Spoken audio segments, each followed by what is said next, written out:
아, 문제가요? 네. 실제 시험 문제가 수리학 분야에서 많이 나오냐고 질문하신 거죠? 네, 수리학 분야에서 잘 나오진 않습니다. 네, 근데 수리학을 모르고서는 수계라든지 가스계라든지 어디에서도 문제 풀 수 없는 문제들이 나옵니다. 네, 수리학을 반드시 알고 계셔야 문제를 풀 수 있는 문제가 나오지. 물론 요즘 추세가 문제가 좀 설계시공 쪽의 문제, 계산 문제가 좀 쉽게 나와요. 제가 봤을 때 너무 쉽게 나오는 거거든요. 네. 저는 변별력이 없어요. 공부를 좀 하신 분들하고 하지 않으신 분들하고 변별력이 없게 나오는데 그거에 대한 얘기가 계속 지금 나오고 있잖아요. 그럼 결국은 문제 수준이 좀 높아질 거라는 얘기죠. 그러면 최소한 어느 정도의 수리학 정도의 지식을 갖고 가셔야 풀 수 있는 문제가 나온다는 얘기죠. 네. 꼭 잘 보셔야 됩니다. 네. 계산 문제를 포기하고 합격할 수 있는 방법은 없습니다. 네. 거기서 시험은 반드시 갖고 가셔야 되기 때문에 계산 문제만큼은 100을 갖고 가셔야 돼요. 여기는 전체를. 네. 자, 41페이지 7-4번 문제입니다. 자, 아래 그림을 보고 물음에 답하시오. 자, 그림을 보니까 50mm 배관에서 아래로 물이 흘러내려가고 그래서 30mm 배관으로 흘러갔네요. 네. 높이 차이도 좀 보여지고 자, 지점을 1지점, 2지점, 3지점 3개의 지점이 나와 있고요. 그래서 1지점의 압력, 2지점, 3지점의 압력이 조건으로 주어지고 그 다음에 유량이 주어졌습니다. 자, 역시 이렇게 지점이 나왔을 때는 연속 방정식 또는 베르누이 방정식을 통해서 우리가 생각해 볼 수 있는데 1차적으로 지금 이제 문제를 보니까 자, 1지점의 유속, 2지점의 유속은 뭐 1지점과 동일할 거고요. 구경이 동일하니까. 그 다음에 3지점의 유속을 물어봤고 그 다음에 1지점과 2지점 간의 마찰 손실, 1지점과 3지점 간의 마찰 손실을 구하라고 되어 있습니다. 베르누이 방정식에서 마찰 손실을 구하라고 했으니까 지금 그 수정된 베르누이 식을 떠올려 보시면 될 거고 자, 일단 지금 1지점의 유속을 이제 먼저 구해야 되는데 뭐 우리가 최적 유량 Q는 배관의 단면적 곱하기 유속이다. 해서 여기에 유속을 구할 수 있겠네요. 그러면 유속은 단면적분의 유량이다. 그죠? 우리 유량만 알고 있으면 유속 구하는 거 문제 아니겠죠? 단면적은 그림에서 주어졌죠. 그림에서 50mm 주어졌고 단면적이 아니죠? 직경. 그래서 이거를 직경으로 풀어야 되겠죠? 4분의 파이 D의 제곱에 직경으로 풀어서 거기 유량은 이제 10리터 퍼 세크 10리터로 주어졌어요. 그죠? 유량이 우리는 미터 삼승 퍼 세컨인데 리터로 주어졌으니까 얘를 미터 삼승으로 바꾸려면 이렇게 해줘야 미터 삼승으로 바뀌겠죠. 그래서 이렇게 해서 바꿔주고 직경만 대입시켜 주시면 유량이 나오겠네.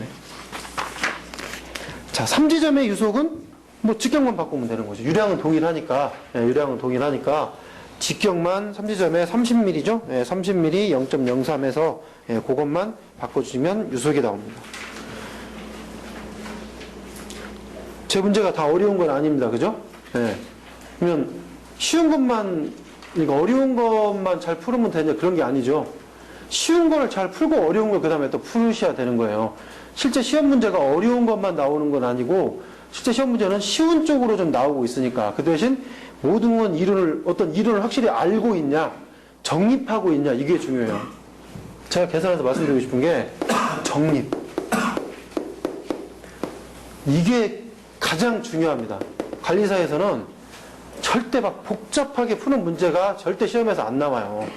복잡하게 이해하시는 게 아니라 정립만 딱 돼 있잖아요. 제가 여기서 문제풀이 시간보다는 이론을 딱 정립해 드리잖아요. 그 정립만 딱 되어 있으면 풀 수 있는 문제가 나온다는 얘기죠. 복잡하게 꼬아는 문제가 나오는 게 아니라. 근데 항상 이제 공부하실 때 약간 2% 부족한 부분들이 있어요. 그게 꼭 이상하게 시험에 나오죠. 그게 시험에 나오고 분명히 알았는데 시험장에서 잘 안 풀려요. 왜? 단위를 살짝 내가 기존에 보던 것과는 살짝 다르게 꼬아놓거든요. 정립이 안 되면 그걸 못 푼다는 얘기죠. 막 계속 풀어보는데 답이 안 나와. 답이 나와도 틀렸고. 그래서 정립하는 게 중요합니다. 복잡하게 아시는 게 중요한 게 아니라 정확하게 이론을 정립하고 있느냐. 제가 해드리는 이론만 예, 잘 숙지하시면 정확하게 정립되신 게 맞습니다. 자, 3번. 자, 1지점과 2점 간의 마찰 손실. 이거는 우리 수정 배론을 써놓고, 예, 이제 소거 시킬 것만 정리하면 되는 거죠. 자, 소거는 1지점과 2점은 다 위치가 지금 동일하잖아요. 예, 위치가 동일하니까 다 똑같이 5m의 위치가 동일하니까 Z1과 Z2가 동일하고, 그 다음에 예, 또 뭐가 동일합니까? 유속, 그쵸. 직경이 50mm로 다 동일하니까, 예, 직경이 동일하면 당연히 유속이 동일하고, 그래서 그것도 지워지고, 그러면 압력만 남네요. 그쵸? 예, 압력 부분만, 예, 결국은 남게 되고, 그래서 마찰 손실 수들을 서로 압력과의 관계, 그 압력과의 관계가 사실 마찰 손실 수도의 차이인 거죠. 그잖아요. 압력도 동일한 게 맞잖아요. 원래 베르누이 방정식이라면 1지점과 2점의 압력 수도는 동일해요. 수직으로 작용하는 압력 수도는. 근데 그 압력 수도의 차이가 결국은 마찰 손실의 차이니까 식을 거기 딱 정리한 거 보시면 이렇게 돼 있는 거잖아요. 마찰 손실은, 그죠? 식을 정리한 거 보시면 감마분의 P1 P2 이렇게 돼 있잖아요. 결국은 마찰 손실의 차이가 요 1점과 2점의 압력의 차이고, 그게 결국은 마찰 손실이다. 네, 정리가 되는 거죠. 네, 그래서 압력 주어졌죠? 네. 주어진 압력 P1, P2, 네, 60과 50으로 주어졌습니다. 그거 대입시켜 주시고, 그 다음에 비중량 단위가 지금 우리가 지금 압력이 주어진 것이 kN/per 제곱미터로 주어졌잖아요. kN/per 제곱미터로 주어졌으니까 그것도 kN으로 바꿔주는 게 좋겠죠. 비중량의 단위를. 그럼 비중량의 단위가 우리 1000kg 포스/m 3승의 비중량의 단위. 우선 이거 뉴턴으로 바꾸려면 9.8 뉴턴/kg 포스 곱해주면 소거 되면서 뉴턴/m 3승으로 바뀐 거 아니에요. 그죠? 근데 이거를 킬로뉴턴으로 바꿔야 되니까 킬로뉴턴은 어떻게 바꾸는 거예요? 지금 101325 우리 파스칼이 있고 101.325 킬로파스칼이 이게 표준 대기압을 서로 관계인데, 보면 이게 마이너스 10의 마이너스 3승이잖아요. 그렇죠? 마이너스 10의 마이너스 3승? 그러면 역시 여기서 마이너스 3승이 가려면 나누기 1000이 돼야 되겠다 이거죠. 네. 1000이 돼서 kN/N을 대면, 네, 단위가 정리가 되고, 네, 수치가 나오겠죠. 네.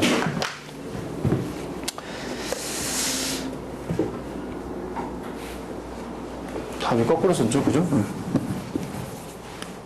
kN/N이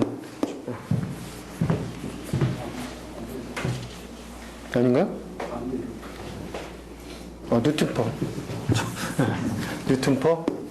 뉴턴/kN. 그래야 단위가 소거되고 kN이 나오니까. 네. 자, 됐고 이제 4번에 1지점과 3지점 간의 마찰 손실.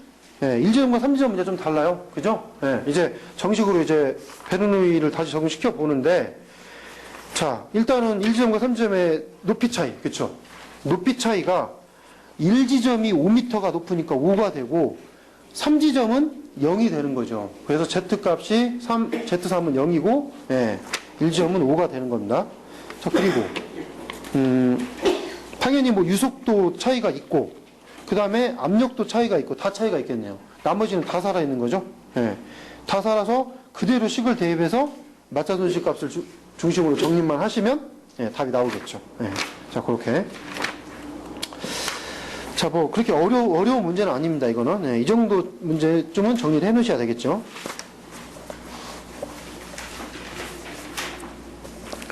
자, 5번. 자, 소와 배관을 흐르고 있는 물의 동압이 주어졌네요. 네, 동압. 이 동압이 문제가 잘못 엮어서 나면 엄청 어려운 문제가 나오는데, 이제 그런 문제는 관리사에서 안 나온다고 보고 이 정도쯤이 나오지 않을까 싶습니다. 예. 동압이 0.16 얼마이고 유량이 얼마일 때 이 배관의 구경은 얼마인가? 구경을 물어봤어요. 그러면 우리 구경은 이미 알고 있는 공식이 있으시잖아요. 네. 금방 이 최적 유량을 가지고 정리한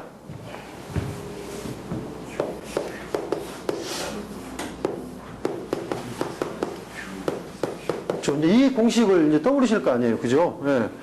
이 공식을 떠올리셔서 이거다가 대입을 하려고 보니까 유량은 나왔죠. 유량은 520 LPM. 그러면 여기다가 0.52 해가지고 나누기 60 하면 되나요? 네. 그렇게 하면 되겠죠. 자, 그런데 유속이 있나요?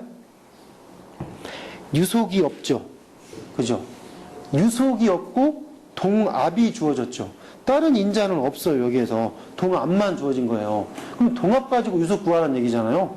우리 동압 가지고 유속 구하라고 하면 이제 동압 공식을 써보면 되잖아요. 네. 앞에서 킬로그램 포스퍼 제곱미터의 공식으로 동압이 어떻게 정리됐습니까? 2분의 로. 그죠? 2분의 로의 유속이었죠.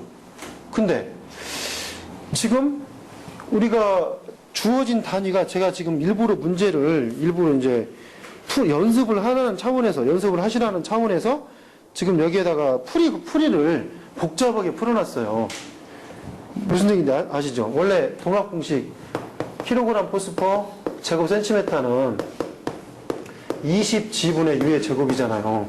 그러면 주어진 동압의 단위가 뭐예요? 그렇죠. 이걸로 주어졌으면 여기다 넣으면 그만이죠. 원래. 그렇죠? 여기다 넣으면 그래서 제가 또 다른 풀이로 오히려 이제 이걸로 정리를 했고 그 다음에 여기에서는 이제 여기에서는 제가 좀 이제 이걸로 이제 푸는 한번 연습을 해보시라는 의미에서 그걸 제가 넣어놨습니다. 그래서 결국은 이제 이걸로 푸는 게 원래 맞겠죠. 이걸로 푸는 게 맞고 여기를 정리를 유속을 중심으로 정리를 하게 되면 이렇게 돼서 어떻게 됩니까? 20G의 동압이 되겠죠. 그죠? 근데 루트 빼야 되니까 정리가 되고 그래서 중력 가속도 9.8 미터 퍼 세크 그죠? 동압 0.16 그쵸? 단위가 여기에서 단위가 그대로 쓰셔야 돼요. 단위를 변경시키지 마시고 0.16을 그대로 쓰셔야 된다는 얘기죠. 뭐 제곱미터로 변경시키시면 안 되고. 그래서 이렇게 정리해 보시면 정리가 되겠죠. 5.6. 자, 두 개를 해보시면 다 똑같이 5.6이 나오는 거죠. 그죠?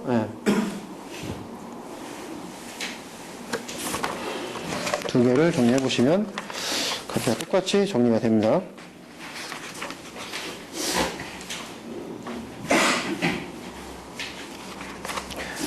자,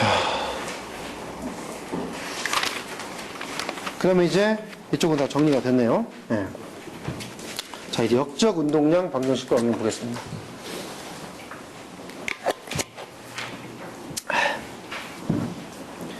이 역적 운동량 방정식과 응용이요. 실제 시험에서 저는 얼마든지 등장할 수 있다고 봅니다. 근데 이게 정리를 잘못해놓으면 엄청 어려워요.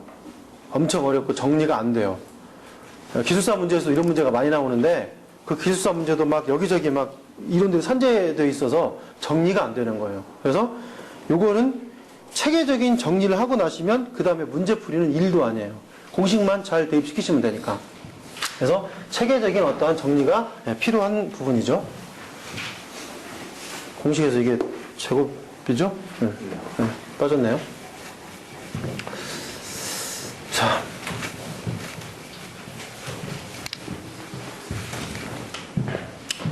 자, 역적 운동량 방정식과 응용. 일단은 시작을 우리 고정 평판에 작용하는 힘이라는 것부터 정리를 하셔야 돼요. 그것부터 차근차근 정리를 하셔야 자, 이해가 되시면서 공식이 암기가 되실 거예요. 호스죠? 호스에서 물을 방사합니다. 여기에 고정 평판이 세워져 있습니다. 자, 여기에서 받는 힘이 어떻게 될 거냐? 생각을 해보시는 거예요. 암기를 하지 마시고 생각을 해보시면 여기에서 나오는 어떠한 인자에 따라서 여기에서 받는 힘이 결정 날 거라 이거죠. 자, 제일 먼저 떠오르시는 게 뭡니까? 유속 아니에요, 유속?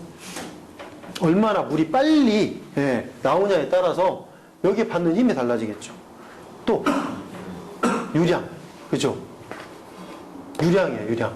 얼마나 많은 물이 나오냐에 따라서 또 달라질 거예요. 또 여러분들이 항상 강조하시는 게 있어요. 다른 인자들은 떠올리시는데 이게 떠오르질 않아요, 항상. 아니, 뭔 물체가 나오냐 이거죠, 여기서.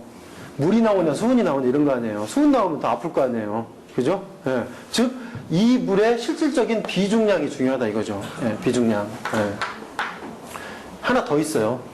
이게 반듯하게 맞으면 좀 더 아플 것 같아요. 살짝 돌려서 맞으면 좀 덜 아플 것 같고, 그죠? 예. 그러면 각도, 사인 세타. 예. 자, 이 인자를 가지고 우리는 정리를 해보면 됩니다.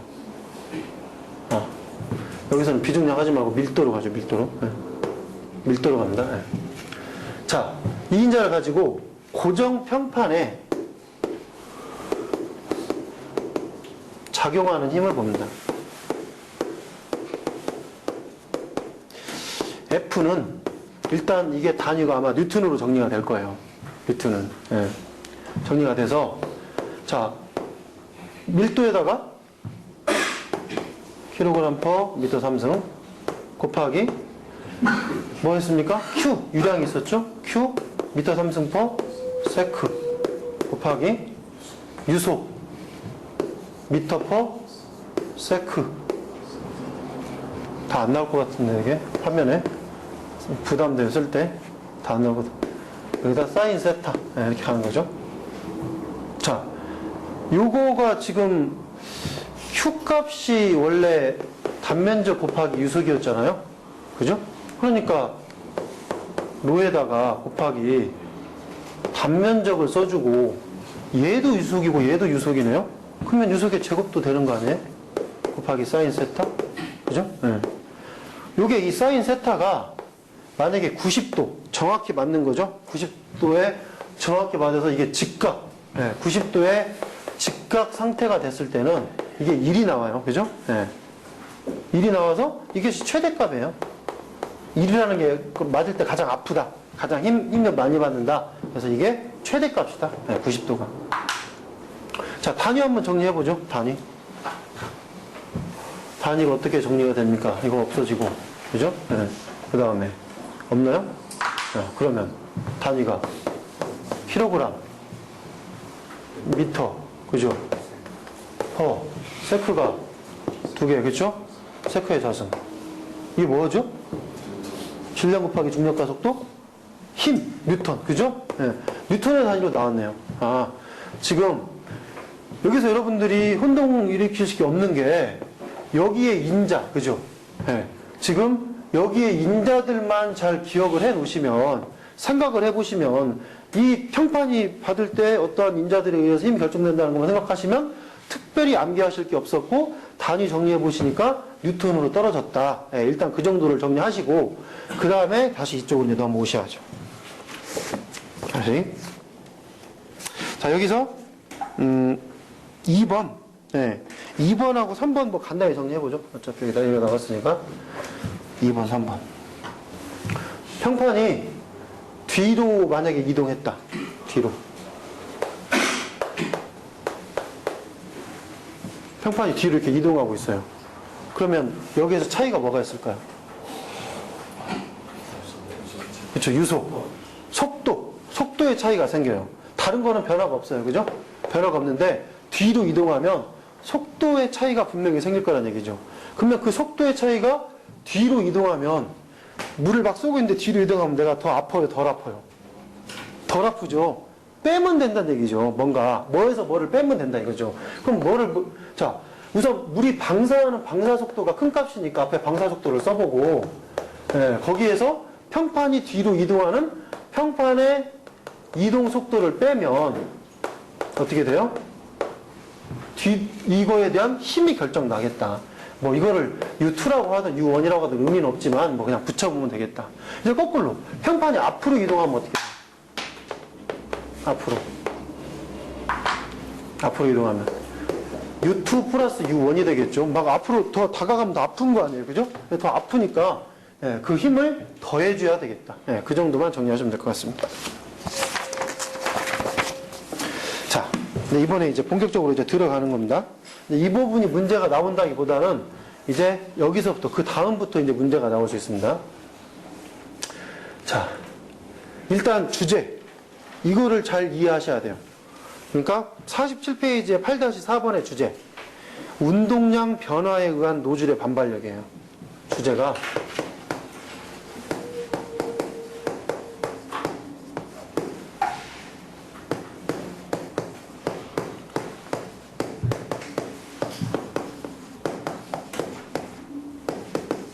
여러분들이 가장 혼동을 일으키시는 게 심지어 학원에서도 혼동을 일으켜서 잘못 전달하는 내용이 이거예요.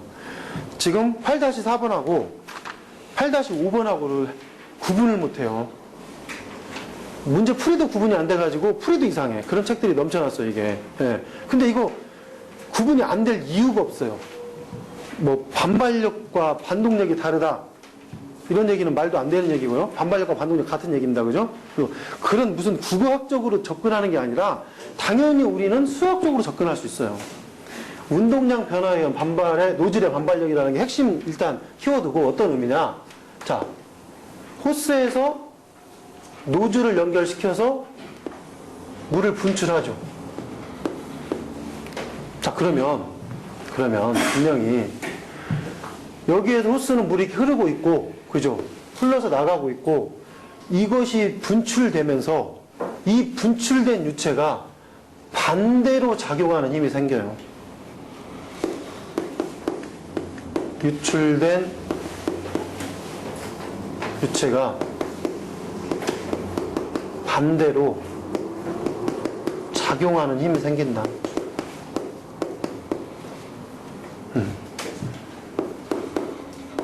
유출된 유체가 이 나오는 힘에 따라서 반대로 작용하는, 여기서 이렇게 작용을 하겠죠. 이 힘이 생겨서 우리는 그 힘을 운동량이 일로 왔다가 다시 반대로 작용하면서 그 변화에 의한 이 노즐의 반발력이라고 표현하는 거예요. 그러면 지금 소방 호스를 이렇게 사람이 붙잡고 옥내수화전 호스 뭐 붙잡고 방사하고 있잖아요. 보면 물이 압력이 나가면서 거꾸로 반대로 반동력이 작용하죠. 또는 반발력이 작용하죠. 이걸 얘기하고 있는 거예요. 지금 첫 번째 주제는 얼마나 사람이 잡고 있을 때 힘이 들어가고 있느냐, 그걸 계산하고자 함이에요. 예. 일단 이걸 먼저 이해를 하시고, 자, 그랬을 때 어떠한 인자에 의해서 이 힘이 결정 나겠냐 이거죠. 이 힘이. 예. 마찬가지잖아요. 앞에서 봤던 평판하고 마찬가지예요. 평판이 없는 것 뿐이지. 그죠? 그러면 여기 당연히 유체 밀도가 있겠고, 그죠? 유량이 있겠고, 유속이 있겠고, 이런 인자에 따라서 결국은 운동량 변화에 의한 노즐의 반발력도 결정이 난다 이거죠. 자, 밀도. 쓸 것도 없네요, 이제. 곱하기 유량, 유속. 그런데 이 유속이 이렇게 유속 하나로 정리가 되는 게 아니라, 유속이 방사가 되는 이 유속이 있겠죠. 그죠? 그 다음에 이 호스 내에 유속이 사실 오면서, 이 유속과 이 방사된 유속이 반대로 작용하면서 여기에서 상쇄되는 게 생긴다 이거죠. 그래서 이 유속은 이거를 U2로 잡고, 이거를 U1으로 잡았을 때 U2-U1의 유속이 된다 이거죠. 평판이 없으니까 뭐 사인 세타는 이제 의미가 없어지고. 예. 자, 이것이 로 A U2-U1의 제곱으로도 정리가 되죠. 예. 단면적 곱하기 속으로 정리가 돼서. 자, 이 식을 한번 유도를 한번 해보죠. 이게 지금 원식이에요. 그죠? 예. 여기다 제가 써놓은 이 식이 지금 앞에서 단위가 다 정리됐으니까 뉴턴이죠. 네. 뉴턴의 이게 원식이에요, 원식. 이걸 먼저 일단 뉴턴을 여기서 빼놓고, 머리가 복잡해지니까 빼놓고. 이게 원식으로 정리해 놓으시는데, 이 식을 가지고 우리가 유도 한번 해보죠. 이렇게 여기서 시작을 해보죠. 자, 로 Q 요걸로 로 A 유속으로. 그죠? 근데 여기 유속의 변화는 결국은 유속이니까. 예. 자, 이거 정리해보면 이렇게 되죠? 로 A 유속은 루트 2GH죠? 그죠? 예. 근데 이 유속이 여기 제곱이 들어갔으니까 여기도 제곱 들어가죠. 맞죠? 지금 풀어서 간 거니까. 예. 자, 그러면 제곱분의 제곱이면 어떻게 됩니까? 로 A 2GH가 되죠. 이거를 또 이렇게 풀 수도 있어요. 2G, H가 예, 수도, 그쵸? 예, 감마분의 P가 될 수 있는 거 아닙니까? 그죠? 예, 감마분의 P로 바뀌어요. 그러면 이거를 이제 이대로 갖고 일로 와서 여기서 다시 정리해보죠. 그러면 감마분의 P가 또 이렇게 바뀌어요. 로 A. 지금 2G의 감마를 로지로 바꾸는 거죠. 로지의 P. 그쵸? 예. 자, 여기서 요 단면적도 변화하지 않아요? 그쵸? 그러면 로에 4분의 파이 D의 제곱으로 변화하고 여기 쓰지 말고 2G의 로지의 P로 바뀌죠. 자, 다 푸는 것 같아요. 그죠? 다 풀었어요. 그러면 이제 소금만 시킬 거 남았네요. 로, 또 뭐 소거 됩니까? 또 4와 2도 4분의 2는 2분의 1이 되죠. 그죠? 네. 결국은 얘가 소거돼서 2로 되면 되죠. 자, 남은 거 뭡니까? 2분의 파이가 남았죠? 그죠? 뒤에 제곱 남았네요? P 남았네. 됐죠? 네. 이 식을 유도를 하는 과정도 한 번쯤 보실 필요가 있을 것 같아요. 네. 한 번쯤 보시는 게 아니라 이 정도쯤은 정리를 해 놓으셔도 될 것 같아요. 유도하는 문제들이 여러 가지 문제들이 있을 수 있는데 아주 길고 복잡한 것들은 내기 어려워요. 예, 그거를 내면 많은 어떤 그 저항에 부딪혀서 아주 머리가 아파지니까 그냥 간단한 문제 중에 하나 이 정도 좀 정리해 놓자 이거죠. 예. 자, 그러면 이제 이 공식이 하나 나왔네요. 자, 이 공식을 통해서 우리는 이제 뭘 구하는 겁니까? 운동량 변화에 의한 노즐의 반발력을 구하는 거예요. 자, 다시. 이 공식은 이거는 이걸로 구한다고 했죠. 네. 근데 인자가 얘와 얘가 다르죠? 가장 큰 차이점이 뭐예요? 압력, 그죠? 여기에 압력이 있어요. 문제에서 압력이 주어져 버리면 이 방사하는 압력을 측정을 했어요. 그래 버리면 이 식을 쓰면 되는 거죠. 근데 압력이 안 주어졌으면 이 식을 써야 되는 거예요. 그죠? 그 차이에 따라서 달라진다 이거죠. 예. 서로 같은 맥락에서 지금 되고 있는 거예요. 예. 자, 근데 우리는 이 식을 시중에서 못 봐요. 이 식을 어떻게 봅니까? 1.57이라는 걸로 보죠. 2분의 파이를 나눠보면 1.57이 나와요. 예. 거기에다가 D의 제곱인데 이 D의 단위가 이게 지금 이제 직경이잖아요. 그죠? 네, 노즐의 직경이에요. 노즐의 직경인데 이 노즐의 직경의 단위가 여기서는 센티메타로 정리가 일단은 해보자 이거죠. 자, 거기에다가 압력의 단위를 P를 킬로그램 포스퍼 제곱 센티메타로 가보자 이거죠. 그랬을 때 단위가 바뀐 걸 보니까 단위가 좀 쭉 나와서 바뀐 걸 보니까 킬로그램 포스의 단위로 정리가 됐네요. 그죠? 제곱 센치가 없어지니까. 이거 왜 제가 제곱 센치로 지금 단위가 된 거죠? 앞에서 우리 여기서 봤을 때 우리 제곱 센치 한 번도 안 썼는데. 그죠? 뭐 전부 다 모든 걸 다 뭐 미터 단위로 썼잖아요. 여기 센치로 제가 바꿨죠? 왜? 압력은 이걸로 측정을 많이 하니까. 그럼 왜 바뀌었냐 갑자기? 자. 100cm의 제곱 곱하기 이거 표준대기 한번 넣어볼까요? 1.0332는 얼마입니까? 1033인가요? 맞아요? 자, 미터로 바꿔볼게요. 100cm는 1m인가요? 1m의 제곱이네요. 곱하기 미터로 바뀐 표준 대기압 요 단위는 뭐죠? 10332 맞죠? 미터로 바뀌면 그러면 답이 어떻게 돼요? 10332 똑같아요. 왜 똑같아요? 얘는 위쪽에 있죠 지금 퍼하고 썼으니까 얘는 이쪽 아래쪽이죠. 단위가 서로 얘가 미터 얘 미터면 값은 결국은 똑같이 나와요. 최종적인 답은. 그러니까 미터로 쓰나 얘를 미터로 주어져서 쓰나 그냥 센티미터로 쓰나 결국 답은 똑같다는 얘기죠. 예, 그냥 우리가 이걸 주로 압력의 단위를 이걸로 많이 측정해서 쓰니까 미터로 바꾸고 센치로 바꾸고 센치로 바꿨다 그 얘기입니다. 그죠? 예, 답은 똑같아요. 특별히 이거를 막 신경 쓸 필요가 없어요. 근데 이제 여기서 한 가지 또 바꿔봐야죠. 왜? 센치보다는 직경은 미리를 더 많이 쓰잖아요. 근데 이건 바꿔야 되죠. 예, 센치와 미리의 차이는 10배, 10배의 제곱, 100배 차이. 100배 차이인데 곱해줘야 되나요? 여기다? 나눠줘야 답이 똑같아요. 여기에다가 나눠주면 0.0157인가요? 네. 100이니까 하나, 둘, 0.0 반죠? 네. D의 제곱, 미리의 제곱이 된다 이거죠. 여기다가 P, 여기에 단위는 킬로그램 포스 퍼 제곱 센티미터가 됩니다. 그러면 킬로그램 포스만 나오죠. 해보시면 되잖아요. 우리 옥내수 하던 노즐의 직경 1.3cm 맞죠? 네. 1.3cm. 여기는 13mm. 제곱 넣어보세요. 다 똑같이 나오지. 그죠? 네. 똑같이 나와요. 네. 그래서 0.0157이 네. 그렇게 해서 나온 수치.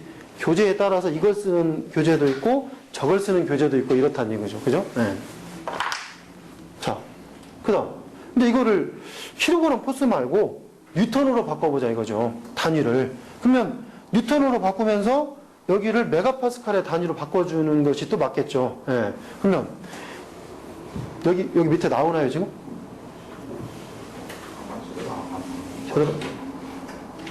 일단 이쪽에 써볼게요.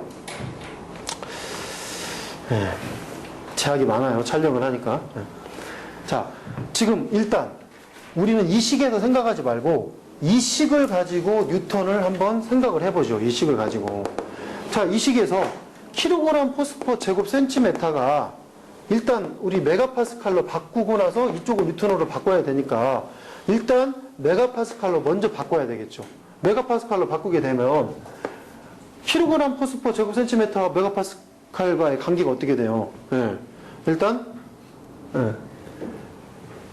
1.0332 킬로그램 포스 퍼 제곱 센티미터 0.101 325 메가파스칼 이렇게 되죠. 네. 잘못 썼다. 여기다 쓰면 안 되죠. 네. 곱하기 0.101 325 여기다 써야죠. 그리고 여기는 이게 밑으로 내려와야지. 1.0332 킬로그램 포스 1 그죠? 이렇게 막히겠죠. 네.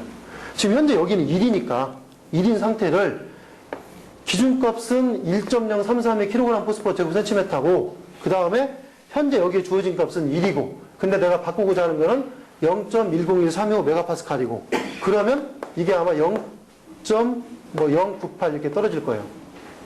이게 네, 답이 메가파스칼. 이렇게 되면 우리는 센치 쓰고 싶지 않아요.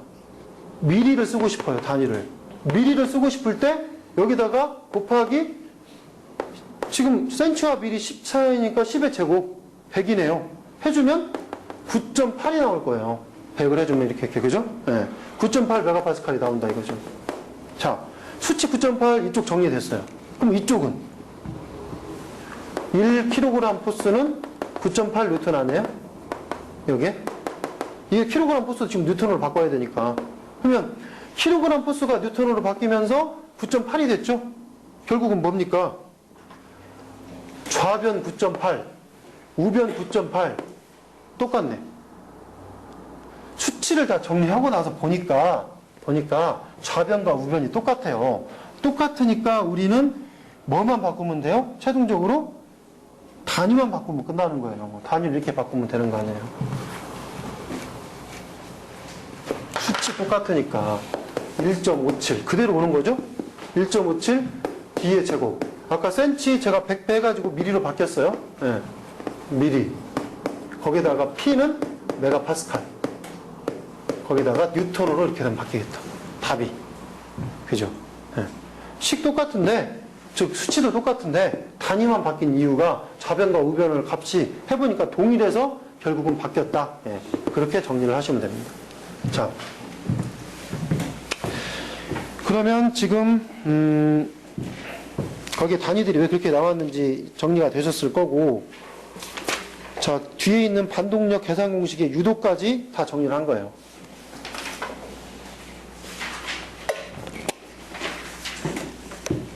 자, 그럼 이제 운동량 변화에 의한 노즐의 반발력은 끝났어요. 끝났고, 이제 플랜지 볼트의 작용, 플랜지 볼트 호스 접결구에 작용하는 힘을 보셔야 돼요. 근데 이게 일단 처음 시작이 복잡한 것 같지만 앞에서만 정리가 잘 돼 있으면 이쪽이 복잡하지가 않아요.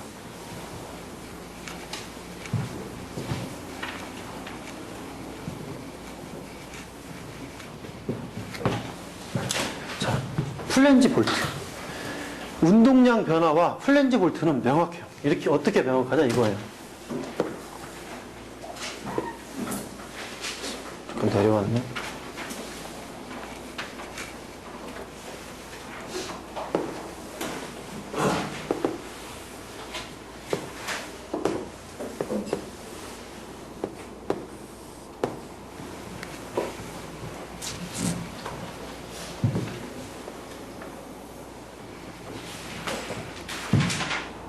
자, 플랜지 볼트에 작용하는 힘, 제가 지금 빨간 걸로 그은 거 있잖아요. 여기 얘기하는 거예요. 여기. 제가 이제 힘의 차이라고 쓸 건데, 여기 얘기하는 거예요. 사람이 잡고 있는 여기와, 예, 사람이 잡고 있는 힘과, 그때 버티는 이 반발력, 반동력과, 노즐과 호스의 연결 부위에 작용하는 힘은 다르잖아요. 어떻게 표현해도 달라요. 그죠? 이거는. 이걸 얘기하고, 그래서 말이, 책을 보시면, 자, 노즐에 걸리는 반발력. 근데 느낌으로 딱 아실 수 있어요. 노즐에 걸린다. 아, 노즐에 걸리는 반발력. 그 다음, 노즐이 받는 힘. 노즐에 걸리는 힘. 다 정리가 되지 않아요? 그렇죠? 딱 지점 이쪽이니까 정리가 다 돼버리는 거예요. 다시 앞쪽으로 넘어오셔서 운동량 변화에 의한 노즐의 반발력은 노즐의 반동력. 자, 노즐의 반동력 생각해 보세요. 노즐의 반동력, 그죠? 반동력. 그 다음에 사람이 받는 힘, 또 사람이 받는 발력 정리가 되죠. 반동력이라는 개념과 여기에서 걸리는 이 노즐이 에서 걸리는 여기하고는 다르다는 얘기죠. 문제에서 그걸 먼저 파악하셔야 돼요. 뭘 물어보고 있는지. 그건 명확하게 나올 거예요. 그죠? 네, 명확하게. 문제를 내시는 분이 이거 모르고 내지 않으시면, 네, 아시고 되시면 명확하게 되겠죠. 네. 자, 이건 이제 좀 더 복잡해집니다. 두 개의 인자를 잘 정리를 해보셔야 돼요. 뭐냐? 일단 첫 번째, 호스가 물이 이렇게 흐르고 있잖아요. 그죠? 그러면 여기에 힘이 있지 않을까요? 그죠? 그러니까 여기 지금 중요한 건 여기 초점이 여기에요. 이거는 여기니까 호스가 물이 이렇게 들어오면서 이쪽에서 여기를 측면으로 했을 때 이쪽에서 작용하는 힘이 있을 거란 얘기죠. 또 하나는 물이 지금 분출될 거죠. 이건 앞에서 본 거예요. 운동량 변화에 의해서 거꾸로 작용하는 힘도 있을 거라 이거죠. 그래서 우리는 이걸 힘 1, 힘 2로 보자 이거죠. 네. 이게 서로 맞부딪히면서 힘의 차이가 생깁니다. 그죠? 힘의 차이가. 그 차이가 여기에서 걸리는 반발력이 되는 거죠. 이게 최종 답이에요. 최종 답. 이 두 가지만 정리하면 돼. 근데 앞쪽에서 정리한 걸로 해결이 됩니다. 네. 자, 일단 최종식은 이거예요. 힘의 차이는 F1-F2란 얘기죠. 최종식은 F1-F2. 자, F1을 그러면 어떻게 구할 거냐, F1을. 호스 내의 힘. 호스 내에서 작용하는 힘. 압력이 좀 떠오르죠, 호스는? 그죠? 거기에서 생각나시는 게 이거 아니에요? P는 단위 면적당 작용하는 힘. 그죠? 이게 떠오르셔야 되는 거죠. P는 단위 면적당 작용하는 힘. 이 힘을 제가 뭐라고 표현했어요? 앞쪽에서? 전압력이라고 표현했죠. 이 힘이 전압력이에요. 전압력은 어떻게 썼었죠? 감마 A H. 기억나시죠? 요 감마하고 요 H하고 이거 하면은 P 아니에요, 이게? 엮어지면? P? 그죠? 그럼 결국은 힘 1이죠, 이게 결국. 힘은 P A. 이렇게 되네. 맞죠? 사실 여기서 그냥 이렇게만 봐도 되는데, 마찬가지 얘기예요. 근데 제가 전압력을 중심으로 설명드리는 이유가, 이거 이렇게 생각하시면 되거든요. 여기에 평판이 있다고 생각하시면 되는 거예요. 이 부분에. 중요한 건 여기가 초점이니까, 지금. 초점이. 제가 이거 그려드린 기억 나실 거예요, 아마. 수면이 있고, 아래에다가 평판이 있다. 그랬을 때 여기서 받는 힘은 어떻게 결정되느냐. 이거에 대한 깊이 H, 비중량, 그 다음에 여기에 단면적에 따라서 결정난다, 힘이. 돌린 거예요. 그죠? 돌려놓으면, 이걸 딱 돌려놓으면, 여기에 받는 힘은 똑같은 거예요. 여기에 있는 단면적, 그 다음에 이 깊이라는 이 수두가 유속으로 표현이 되고, 그것이 결국은 수두가 되는 거죠. 그죠? 이 유속이 수두가 되는 거예요. 그 다음에 당연히 여기에 있는 비중량이 들어가겠죠. 네. 자, 결국은 이 F는 P1 1지점이니까 P1 A1이 되겠다. P1 A1. 네. 자, 그 다음 이제 힘 두 번째를 봐야죠. 지금 하나는 끝났어요. F1의 정리는 쉽죠? 쉽게 정리가 된 거예요. 자, F2는 유체가 분출되면서 반대로 작용하는 힘. 앞에서 본 거예요. 그죠? 운동량 변화에 의한 노즐의 반발력과 같은 힘이에요, 여기는. 그냥 이 힘 그대로예요, 그대로. 다른 게 아니라. 그럼 바로 정리가 되는 거 아니에요? 그죠? 네. 이거를 바로 정리를 해보면, 자, 로 Q U2-U1으로 정리가 되죠. 이거 단위 뭔가요? 뉴턴 아니에요? 앞에서 해봤죠? 뭐에서? 그 고정평판에 작용하는 힘에서 뉴턴으로 정리를 해봤어요. 그죠? 근데 이거에 한 단위 한번 써볼게요. 킬로그램 포스 퍼 제곱미터 곱하기 면적 제곱미터. 그래서 킬로그램 포스만 나와요.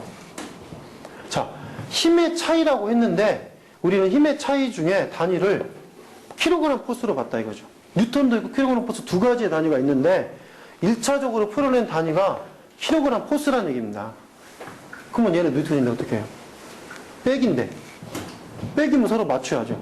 맞추려면 어떻게 합니까? 뉴턴을 킬로그램 포스로 바꾸려면 9.8로 나누면 되는 거 아니에요? 그죠? 앞에서 배우신 활용하시면 아무것도 아닌 거예요. 이게 무슨 공식도 아니에요. 그죠? 공식처럼 막 거창하게 할 게 아니라 9.8 뉴턴 퍼 킬로그램 포스 해버리면 킬로그램 포스로 바뀌어버리는 거 아니에요. 단위가. 그죠? 그럼 비로소 두 개가 단위가 맞아서 공식이 하나가 나온다 이거죠. 그래서 공식이 어떻게 됩니까? 힘의 차이는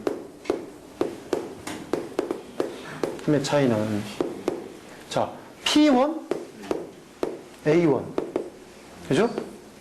이건 킬로그램 포스고 기니까 밑에다 써주죠.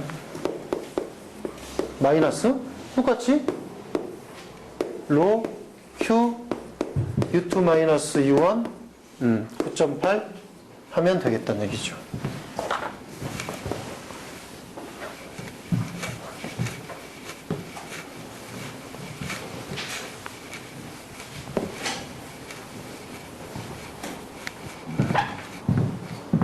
뭐 일단 단위 생략하고 여기다 킬로그램 포스. 그죠? 네. 그러면 우리는 식 하나가 정리가 됐어요. 문제에서 킬로그램 포스로 단위가 뭐 주어지고 요구한다. 이 식을 쓰면 된다 이거죠. 예, 이 식으로 정리가 다 된 거예요. 근데 이제 문제에서 뉴턴을 요구를 할 때가 있고 더 중요한 건 이 압력이 주어지지가 않을 때가 있단 말이죠. 예. 그러면 이 압력이 안 주어진다고 해서 어려운 게 아니고 공식 하나만 더 암기하면 되는데 공식을 단순하게 암기하면 어려워져요.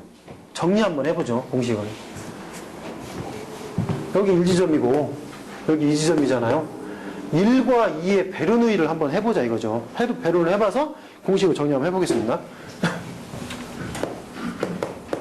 1과 2 베르누이. 자, 다 써보고 감마분의 P1 플러스 2지분의 U1의 제곱 플러스 Z1은 감마분의 P2 플러스 2지분의 U2의 제곱 플러스 Z2. 자, 소거. 그래서 수평이네요. 그죠? 네, 수평이니까 소거되고. 그 다음에 노즐의 정합은 없죠? 네, 소거되고. 그 다음, 나머지 그대로 가야 되겠네. 자, 그러면 감마분의 P1은 넘겨서 바로 정리해보죠. 그러면 2지분의 U2의 제곱 마이너스 U1의 제곱이죠. 이 식을 가지고 우리는 지금 중요한 건 이거예요. P1이 안 주어졌을 때 P1을 대신하는 값을 찾고 있는 거예요. 그러면 P1만 남기고 나머지를 정리하면 이 식이 대신해주지 않을까요? 네. 자, 방법이 P1을 남기고 감마를 이렇게 붙이면 되겠네요. 감마 U2의 제곱 마이너스 U1의 제곱.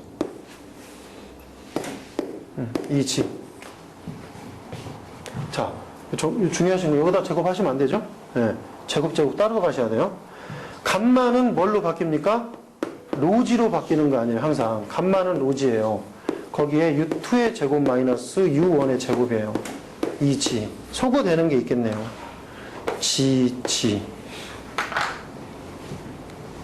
거기서 많이 본 것 같지 않아요? 다시 써볼까요? 2분의 로 U2의 제곱 마이너스 U1의 제곱. 여기서 많이 보셨죠? 동합이에요, 동합. 결국 P1의 압력은 동합을 의미하고 있는 거예요, 동합을. 예. 그러면 이제 끝났어요. 이것만 활용해서 식을 하나 더 써보면 된다, 이거죠. 한번 써보죠, 식을. 자, 다시 한번 힘의 차이는 아마 이번에는 뉴턴으로 나올 거여서 제가 뉴턴 미리 쓸게요. 뉴턴은 이거 그대로 쓰는 거예요. P1 대신에. 자, P1 대신에 2분의 로 U2의 제곱 마이너스 U1의 제곱. 곱하기. 이것도 풀어보죠. 4분의 파이 D의 제곱이라는 단면적. 그죠? 그냥 밑에다 쓸게요. 안 보이니까, 이쪽 쓰면 안 보이니까. 자, 밑에 써보면 똑같이 오면 돼요. 그쵸? 자, 로, Q, U2의 U 마이너스 U1. 그죠? 이렇게 되죠? 근데 9.8로 나눌 필요가 있어요, 없어요? 제가 뉴턴이라고 썼으니까. 이 자체가 뉴턴이잖아요. 그죠? 결국 킬로그램 포스와 뉴턴의 차이를 9.8로 나누느냐, 나누지 않느냐. 특별히 다른 식이 아니고, 특별히 암기할 것도 없고, 그죠? 네. 여기 P1의 지금 개념도 결국 동합의 개념. 그죠? 유속의 차이만 있을 뿐이 동합의 개념이잖아요? 결국 동합 유속의 차이가 있어야 동합이 생기죠. 네. 자, 근데 단위만 정리해보면 되겠네.